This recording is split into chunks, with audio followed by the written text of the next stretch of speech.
Yeah, when I first started, one of the things that they taught us was that the whole policy was to try to catch the fire by 10 a.m. And that was even bled over into the original BD crews when I was there. So if we had an escape slash burn, we would be working all through the night and into the next day. And our policy was to try to catch that by 10 a.m.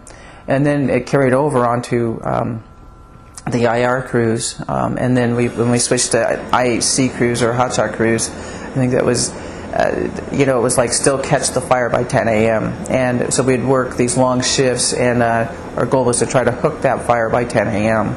And it was something that we strive for, but there were a lot of times it was just you couldn't do it. The fire was too big, but that was something that they still instilled in us. And I think that started changing sometime around the mid 80s, I would imagine, and into the late 80s, where the major fires like the Yellowstone fire, there's no way you could have caught that by 10 a.m., but there were so many of them. So some of these mega fires, I think, have definitely changed how we that 10 a.m. policy, and was it reasonable to be working people, those long shifts trying to catch a fire.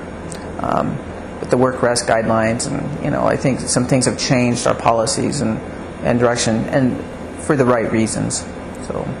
The fire behavior in Yellowstone, I think I'll never forget working with the fire behavior analysis, and they would try to run their projections on where the fire was going to be. And I think that Yellowstone was there's been other fires like the Panorama fire in 1980 down in Southern California that changed us using ICS. So that was a huge marker for us to change how we did business and using the ICS system. And but the Yellowstone fire was the time the Park Service had this a lighter hand approach on suppressing the fires. But I think because of the weather conditions and the fuel buildup with all the lodgepole and all of our fire suppression, I think it led to all the conditions were right for having the fire exceed everybody's expectations on where it was going to go. And when it would blow up, because there were so many fires, there was days like the Black Sunday where the projections were just way off, and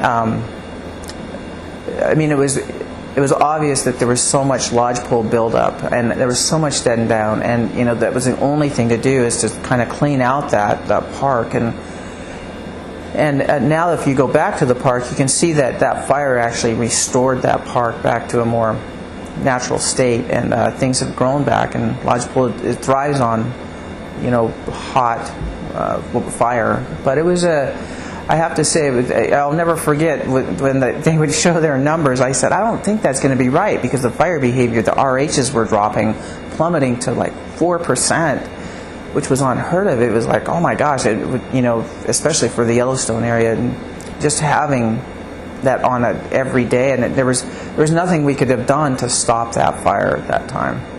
They still didn't want us to cut wide swaths to try to stop that fire, so it was we were still getting this, well, just put a little scratch line in and go from meadow to meadow, and that wasn't going to stop it. And so I don't know, I think that they've changed how they now do predictions, because I'll never forget working with them, and their calculations were not reflecting what the fire was actually doing. And as we all know, that fire went on for, I think it was still burning in that winter, but